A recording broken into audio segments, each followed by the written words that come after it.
The other point which I'd like to raise is, and I understand what you've said, there's 3 bidders on the table at the moment, we're hoping for 5. I find it a little bit upsetting as these people are not prepared to be named. There might be a genuine reason, but I'm afraid after what's gone on over the last few years, I want to see what's coming into the club. I'm not prepared to just dive in and support some chancer or somebody who's basically might have the best will in the world, but as you mentioned before, the fact was, Vale 2001 was a lovely idea. I knew it was doomed to fail. There isn't enough money from the supporters, and the way it's run could only be done by a Manchester United where you could sell 1 share to each person. And you alluded to the fact that had we not needed to borrow money in the first place, we could have turned over and been profitable.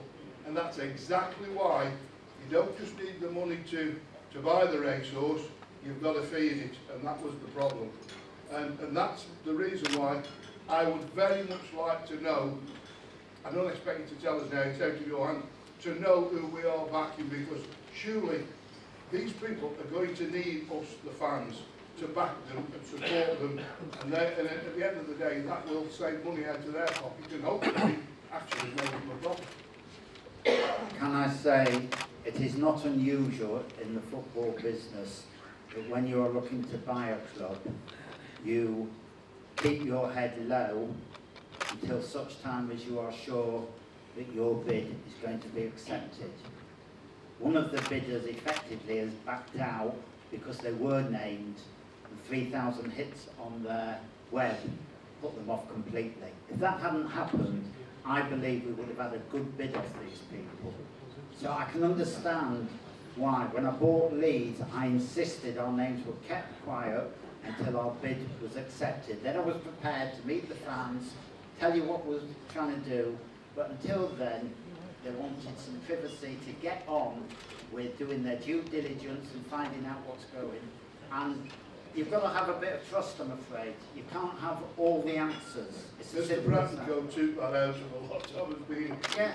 But I understand, I understand what you're saying. The end justifies the means, and the end is saving Port Vale with a decent buyer. That's right. Well, So, we'll all drink to that one. So all I'm asking is, Bob and myself have done this a few times, we understand how the system works. Where we can tell you stuff, we will always tell you. As I said at the beginning, there's some areas we just can't tell you. Okay, thanks for clearing that. And just so you do know, one of the bidders who has put a bid in, not amongst the 3 we have, is such a ludicrous bid that we have effectively excluded it. So we're not accepting what I call silly bids.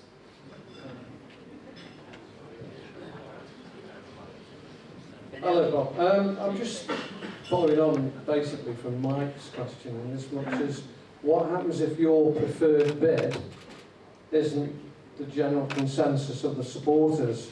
I mean, we've had a situation down at Plymouth where the fans were against the administrators and managed to change the bid, and the guy, James Brett, I think now has got the club, but he wasn't the preferred bidder. So, I mean, we don't know. We're trusting you basically to make the decision for us. But if there's a lot of, I mean, there's nobody who's due diligence better than the supporters, I think. And if they start digging into the preferred bidder and they don't like what they see, what's going to happen? Well, I think you have to just accept that we are fairly limited in what we can do. We are really obliged to accept the best bid. Last time when I didn't, it was quite exceptional. Only twice in my career, and that's spanning 30-something years now doing this, have I not accepted the top bid. Now, I think the way we can help you is by explaining to the leading bidder how important it is for them to work with you. I don't think that we're going to be have a lot of trouble there. I think people understand that the way they can make this football club work is to bring more people through the doors. They'll do that by helping the club get promoted, investing a bit in the team, And most people who run a football club, buy a football club, want to do it to make it successful. But we can't let you have a vote on who we sell to. We have a duty to the financial stakeholders, the council, the creditors generally, to get the best price. You do have an added safeguard here, which is really unusual. Last time I was here, the first charge holder was a commercial lending organisation. The second charge holder was Barclays Bank. We paid both of them in full, but frankly they didn't care who we sold to. This time the first charge holder is Stoke City Council. Stoke City Council want to do the right thing by Port Vale as well as the right thing by the council taxpayer.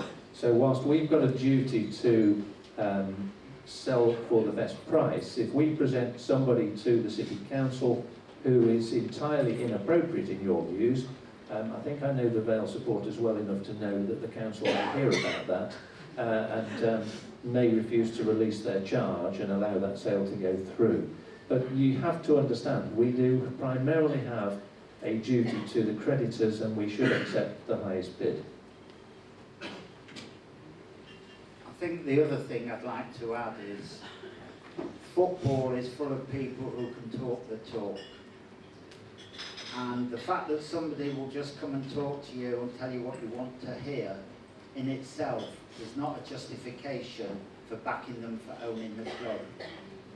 I come back and say I would much prefer that the ultimate owner is a hard-headed businessman who has got an interest in Port Vale because he's putting his name to it and his business to it for PR purposes and runs it as a commercial organisation so that it's not just a 2 or 3 year thing, it's a long-term investment because long-term investments pay off best. So I think you have to take that on board. He may not be popular as an individual, but if he's doing right by the club, I would hope that you would support whoever buys it. You don't seem to agree with me. Fair enough, you're the supporters. So it's not really a question for you guys, it's a question for the fans themselves, and it's a response to the initial question from the guy that's just spoken. If any bidder comes in who's got no connection whatsoever with the former owners of this club, the former board, why wouldn't we like the bid? What would be the problem? Where are we going with that?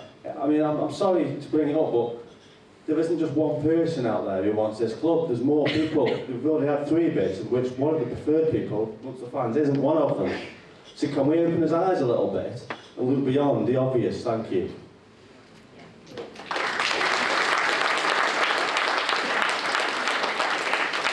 I think you'll find whoever buys the club will want a dialogue. So let's not assume negative thoughts at this point in time. James, you have another question over there? 1 or 2 questions. First of all, going back to the Gibraltar loan. Have we got any idea of what the Gibraltar loan was actually used for? That's one of the things we're investigating with our lawyers. I think it would be better if I don't answer that. Suffice to say, we are investigating. We will pursue antecedent transactions if it's appropriate. What will happen here is, at the end of this process, the company voluntary arrangement that Gerald's referred to, the CVA, will eventually be converted into a liquidation. And we, Gerald, Steve and I, will become liquidators. Now, the reason for that is because a liquidator has far more powers than the supervisor of a voluntary arrangement legally. And we intend to use the full force of those powers, if it's appropriate, to undo any wrongdoing that has been done, and if needs be, to sue anybody who should be sued. Can I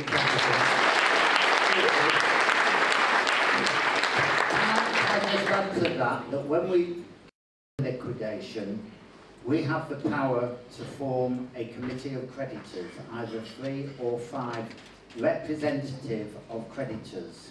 Now it may be at that time that somebody representing the supporters who are creditors in the shape of, shall we say, season tickets or other matters, goes on the committee, so that they will know what we are doing. The only thing I will say is they won't be allowed to tell you, because everything discussed on the committee cannot be discussed out on the outside. But you will be rest assured that we are doing what is necessary. Okay, thank you.